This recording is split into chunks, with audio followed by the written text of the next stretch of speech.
En latín, Volvo significa yo ruedo. Pero para la mayoría de la gente, Volvo significa seguridad. Su reputación como fabricante de coches sólidos, fiables y seguros ha ayudado a una pequeña empresa local a convertirse en uno de los principales productores de automóviles del mundo. El secreto de su éxito está en su capacidad para superar un obstáculo detrás de otro en un mundo cada vez más competitivo.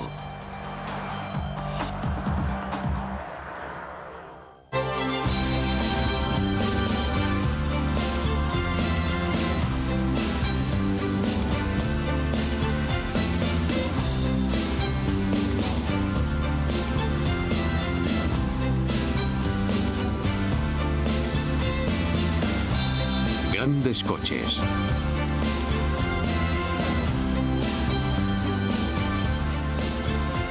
Volvo.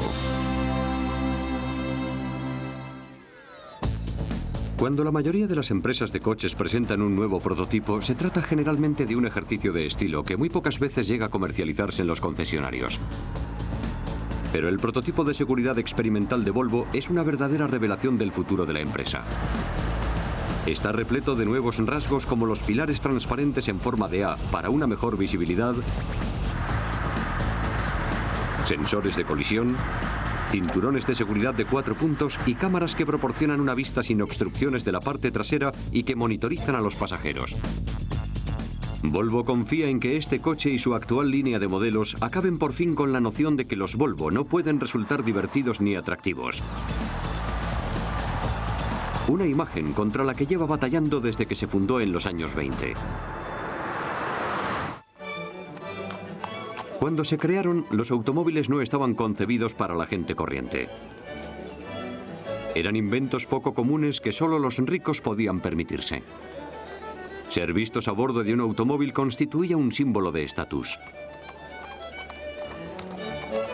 Su utilidad era lo menos importante. Los alemanes tenían Mercedes, los franceses Peugeot. Los estadounidenses tenían Ford y Cadillac.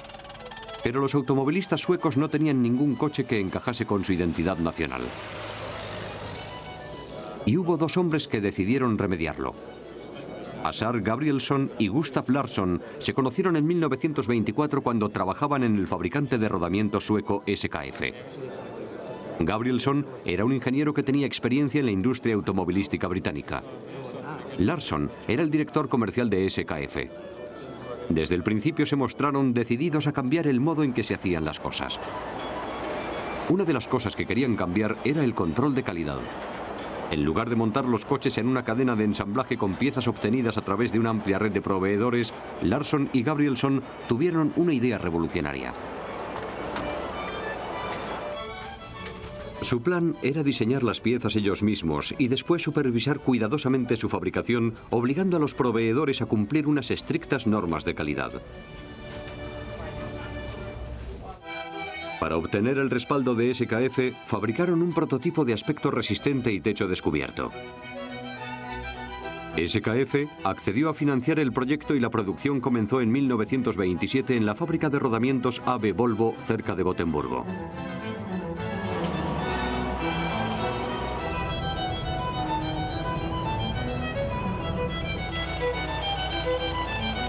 Los dos ingenieros confiaban en que su OB4, un coche convencional con motor de 4 cilindros y techo descubierto, fuese un éxito. Para su primer coche eligieron el símbolo de Vulcano, dios romano del hierro y el acero, porque la publicidad anunciaba que estaba fabricado con sólido acero sueco. Era un coche muy capaz, pero fabricar un descapotable en Suecia parecía una decisión poco práctica. Y en el verano de ese año se añadió a la línea de producto una versión de techo cubierto. Resultaba más práctico, pero era demasiado macizo y estaba obsoleto desde el punto de vista tecnológico. Lo único diferente que ofrecía a los compradores suecos era que estaba fabricado en Suecia. Las ventas eran bajas y los márgenes comerciales en cada coche eran muy reducidos debido al elevado nivel de calidad que la empresa exigía a sus proveedores. Se trataba de un negocio con cada vez menos futuro. SKF estaba desencantada con Volvo y empezó a considerar una oferta de la empresa norteamericana Nash. Asar Gabrielson, desesperado, llegó a un acuerdo con SKF para impedir la venta de Volvo. Prometió que Volvo sería rentable en menos de un año. SKF aceptó y Gabrielson cumplió su promesa. El rescate de Volvo se basó en el abastecimiento del lucrativo mercado de camiones y autobuses y no en la venta de coches. Se dedicó a fabricar camiones mientras los ingenieros mejoraban el OV4. Aumentaron la potencia del coche añadiéndole un motor de 6 cilindros y lo inscribieron para competir en el Rally de Invierno de Suecia de 1928. Ganaron y la victoria aumentó el entusiasmo por los coches. Pero tenían que hacer algo más. La filosofía de la empresa era implementar cambios solo cuando eran necesarios y no limitarse a cambiar por cambiar. Este enfoque práctico les había dado resultado en el pasado, pero si querían crecer en el sector de los automóviles de pasajeros, tenían que mejorar el estilo de sus diseños. La Exposición Universal de 1933 constituyó una celebración del futuro del diseño industrial. Muchos fabricantes internacionales de coches expusieron sus visiones a los millones de visitantes que acudieron. Los ingenieros de Volvo se quedaron impresionados con el modelo que presentó Chrysler, el Airflow, que estaba claramente inspirado en la tendencia internacional hacia el aerodinamismo.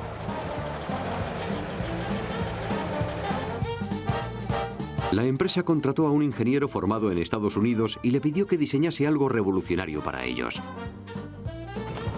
Mientras trabajaba en el nuevo Volvo, se hizo patente que el Airflow no estaba teniendo ningún éxito. La gente no respondió a su diseño futurista. Fue un fracaso. Pero Volvo no se amilanó y siguió adelante con el Carioca. También fracasó, pero su chasis sirvió de base para el primer coche producido en serie de Volvo, el PV51. Sin embargo, cuando la empresa empezaba a tener éxito, se desencadenó la guerra. Alemania invadió Polonia en otoño de 1939 y Volvo se temió que la conflagración europea se extendiera a Suecia. La sucesión de ataques sorpresa alemanes sobre Europa resultaba alarmante. Los ejecutivos de Volvo creyeron que su futuro como fabricantes de automóviles corría peligro. Pero no contaban con las necesidades de las fuerzas de defensa suecas. La demanda insaciable del ejército convirtió los años de la guerra en una época tremendamente lucrativa para la empresa. Volvo fabricó un elevado volumen de vehículos militares que incluían tanques y camiones todoterreno. La producción se guiaba por la necesidad de fabricar vehículos funcionales, duraderos y extremadamente móviles. Esas virtudes se convirtieron en los rasgos característicos de Volvo. Cuando terminó la guerra, quedó claro que los consumidores pronto necesitarían coches. En otoño de 1944, Volvo celebró una exposición en el Real Club de Tenis de Estocolmo para exhibir toda su línea de productos. Casi todo el interés se centró en su nuevo modelo, el PV444.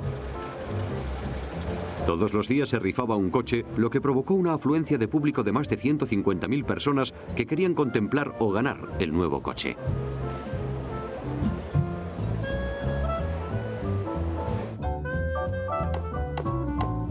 Sus muchas innovaciones en materia de seguridad incluían cristales de seguridad laminados y otros rasgos únicos como el salpicadero acolchado y el visor solar. Además constaba de lo que se denominó una estructura de seguridad que creaba zonas de choque que absorbían los impactos de los golpes y protegían a los pasajeros, incluso en caso de vuelta de campana.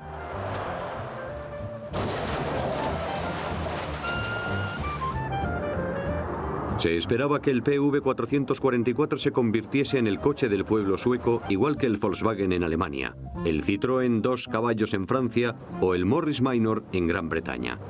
Sería sencillo, funcional y económico.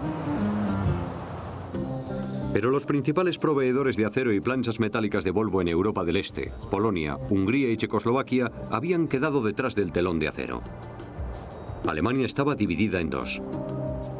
La industria del carbón y el acero del Saar estaban en ruinas y tardaría años en recuperarse. Todo ello retrasó el lanzamiento del PV444. Mientras se reconstruían las fábricas de Europa, Volvo empleó sus escasos recursos para fabricar motores de avión, camiones, autobuses y tractores. Al final, los Altos Hornos reanudaron la producción y se pudo lanzar oficialmente el PV444. En 1947, casi 2 años y medio después de la exposición del prototipo, el equipo de gestión de Volvo pudo abastecer la creciente demanda de su nuevo e innovador modelo. La demanda, suspendida durante los 6 años de la guerra, se había incrementado tanto en toda Escandinavia que algunos clientes estaban dispuestos a esperar 2 años para hacerse con un vehículo. Antes de comenzar la producción ya se habían vendido 10.000 unidades. Los ingenieros de Volvo habían aprovechado el retraso para refinar el diseño y copiar muchos de los últimos detalles interiores de los modelos estadounidenses. Por primera vez en la historia de la empresa, la producción de automóviles superó a la de los camiones.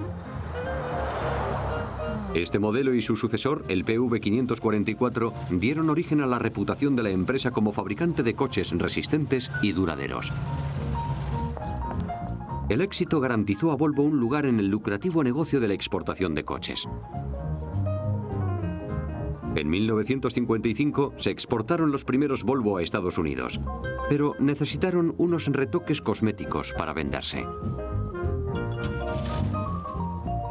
En 1957 se exportaba un modelo con características no disponibles en Suecia. Tenía un tubo de escape más sofisticado, combinaciones de color especiales, visor solar exterior y luz en el lado del conductor. Ese año Volvo fabricó 57.000 coches y vendió más de la mitad en el extranjero, entre ellos más de 10.000 en Estados Unidos. El Volvo se convirtió en el segundo coche más importado de California. Era un coche especialmente popular entre la gente que rechazaba la aparente incapacidad de la industria automovilística norteamericana para fabricar coches que durasen más de 3 a 5 años. Un estudio independiente realizado en los años 60 mostraba que los Volvo duraban una media de 13 años y medio. En 1956, cuando la empresa ya había logrado el éxito tan largamente ansiado, Assar Gabrielsson se jubiló como presidente. Pero antes se aseguró de dejar en marcha un proyecto que garantizase el futuro de la empresa, la serie Amazon 120.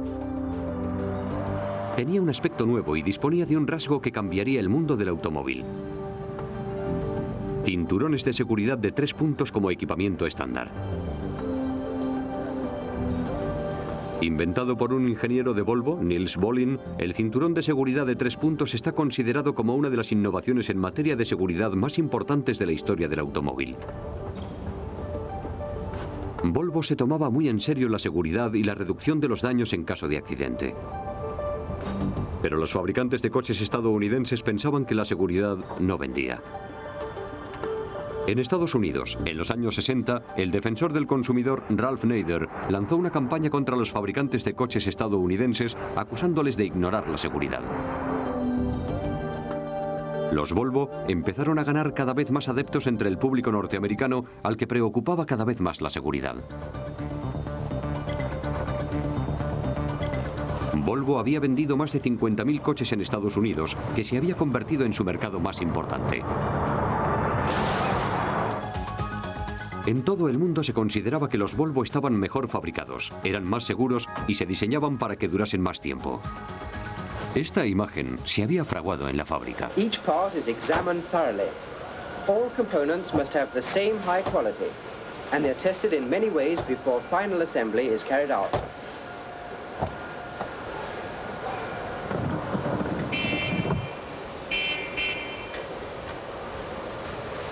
Okay for this part of the inspection. Volvo continuó creciendo a lo largo de los años 60 bajo la égida de su presidente Gunnar Engellau, que se aseguró de que se mantuviesen los rigurosos niveles de calidad de la empresa.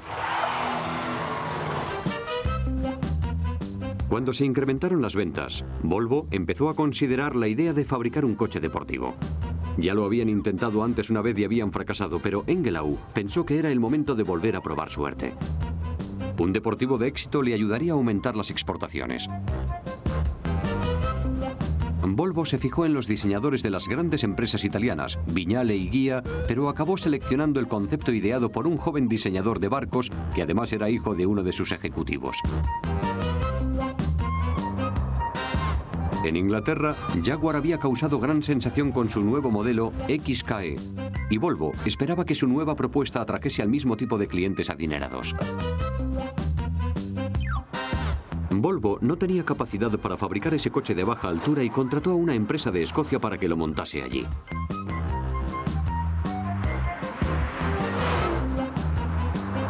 El P1800 fue bien acogido por su elegante diseño, pero recibió críticas tibias por su rendimiento. Se benefició de un gran empuje publicitario cuando los responsables de la serie El Santo lo escogieron por delante del Jaguar para que lo condujese su protagonista, Roger Moore. El actor se enamoró del coche y afirmó que cuando se lo enseñaron en una foto, le dio un vuelco el corazón. Como todos los Volvo, resultó muy duradero. Este tiene más de 1,6 millones de kilómetros.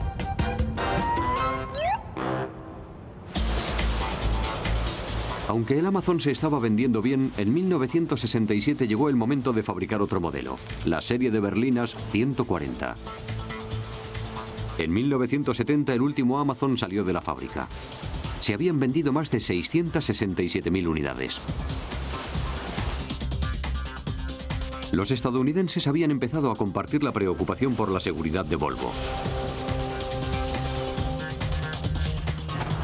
Todos los fabricantes estaban obligados a desarrollar sistemas para mejorar las posibilidades de supervivencia en caso de accidente. Los legisladores norteamericanos aprobaron leyes y normativas que obligaron a los fabricantes de coches a actuar en consecuencia. Pero Volvo ya estaba lista. Su nueva serie 140 tenía todavía más componentes de seguridad que el Amazon.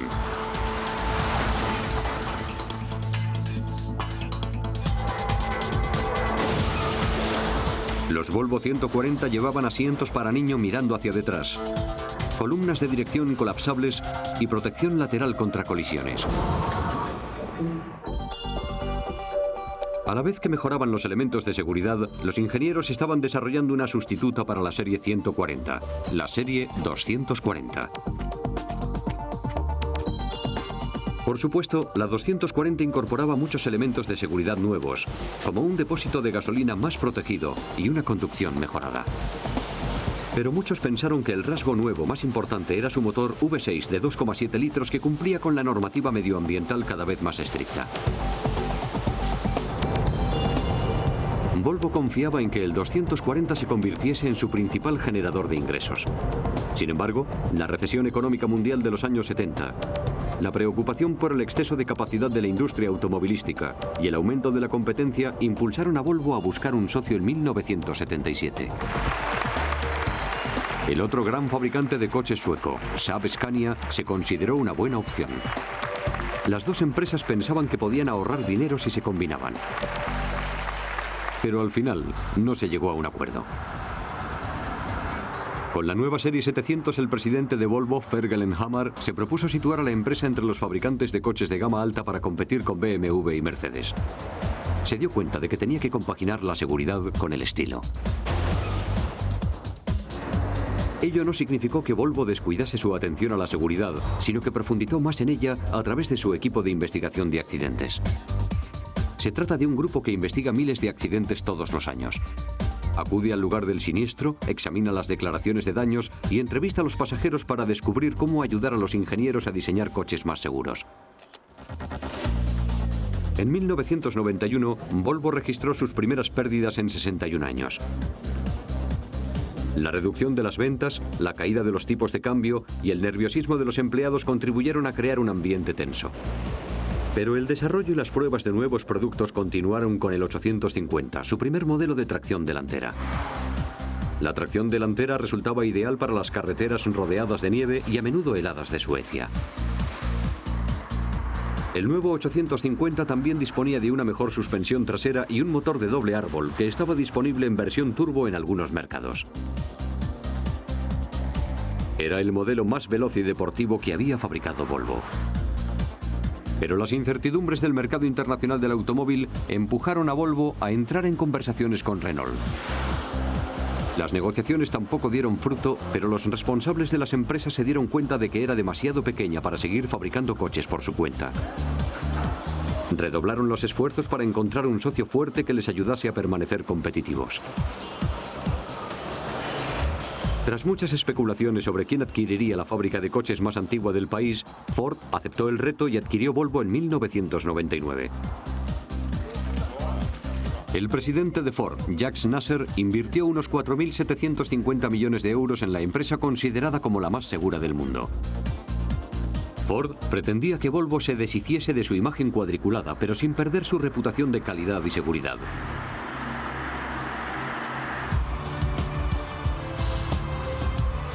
El V70 cumplió todas las expectativas. Sus extraordinarios elementos de seguridad y defensa del medio ambiente convencieron a sus seguidores más fieles, mientras que su rendimiento y su diseño atrajeron a una nueva base de clientes. Con los nuevos S60 y S60R, Volvo aspiraba a atraer a un mercado más joven y creciente en busca de coches deportivos pero fiables. Estos modelos llevaron a los concesionarios a un tipo completamente nuevo de cliente. Resultaban ideales para las familias jóvenes, sin renunciar a proporcionar un alto rendimiento. Solo faltaba un producto, un vehículo todoterreno. A finales de los años 90 el mercado de todoterrenos estaba en plena expansión. Pero era un mercado con aspectos negativos para una empresa que se enorgullecía de su preocupación por el medio ambiente.